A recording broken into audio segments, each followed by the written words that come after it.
سلام علیکم برادر. این ماشین میرفت تو توجی امریکا اومده سم نه که ماشینش قبول کردیم در گروزیا BMW F10 ماشین تاجیکستان روان میکنیم.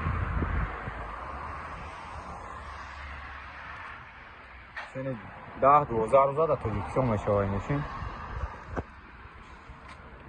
آویزش یا بالون افزاییه یا با هم پیرالیش میکنم تمام کپوت خودش سوز میشه یا اما جور ساعت فویز ماشین نخدوای زوادی میشه و میره